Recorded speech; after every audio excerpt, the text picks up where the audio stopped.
আসসালামু আলাইকুম এভরিওয়ান। এখন যে ড্রাগন ফলটি দেখছেন, দেখুন কত বড় সাইজ, কত সুন্দর। এটি হলো ডাহাং পাও 3 বা বিগ রেড 3 ডায়ানের কমার্শিয়াল ভ্যারাইটি।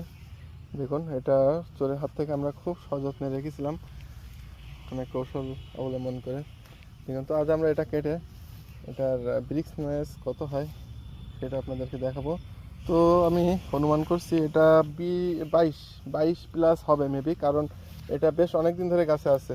তো চলুন দেখি আইডিয়াটা কতটুকু সঠিক পাওয়া যায়, দেখে নেই। তো আমরা এখানে মাছ বরাবর কেটে নিলাম। বিসমিল্লাহ, আলহামদুলিল্লাহ। দেখুন ভিতরের কালারটা কত সুন্দর, আলহামদুলিল্লাহ। পেকে টসটসে হয়ে গেছে, সম্ভবত 22 হতে পারে এরকম মনে হচ্ছে। দেখি তারপর কত আসে। আমরা গাছ থেকে সরাসরি কেটে ব্রিক্সটা চেক করি, যেন অরিজিনাল ব্রিক্সটা পাওয়া যায়। এগুলো কেটে রাখলে এটার বিভিন্ন তারতম্য হয়ে থাকে, এই জন্য আমরা সরাসরি এগুলো ব্রিক্স মাপি। তো যাদের এরকম বিভিন্ন রিয়ার ও কমার্শিয়াল ভ্যারাইটি প্রয়োজন, অবশ্যই আমাদের স্ক্রিনে দেওয়া নম্বরে কল দেবেন। এগুলো হলো কমার্শিয়াল ভ্যারাইটি, খুবই ভালো মানের, উচ্চ ফলনশীল।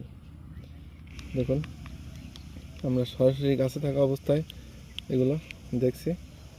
দেখা যাক কত আসে। 22.30, আলহামদুলিল্লাহ।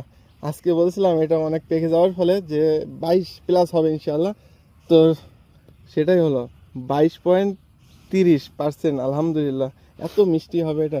যাই হোক, এরকম কমার্শিয়াল ভ্যারাইটি, এরকম মিষ্টি সম্পন্ন যদি চাষাবাদ করা যায়, অবশ্যই মানুষের মন কেড়ে নেওয়া যাবে। কারণ একবার যদি সুস্বাদু পাওয়া যায় জিনিসটা, মানুষ আসলে সেখানে খোঁজ করবে যে আসলেই ভালো জিনিস এটা। তো আমাদের স্টকে বেশ অনেক প্রচুর গাছ আছে, যারা নিতে চান অবশ্যই আমাদের স্ক্রিনে দেওয়া নাম্বারে কল দেবেন। আমরা স্বল্প মূল্যে এগুলো দিয়ে থাকি। সো ধন্যবাদ সকলকে।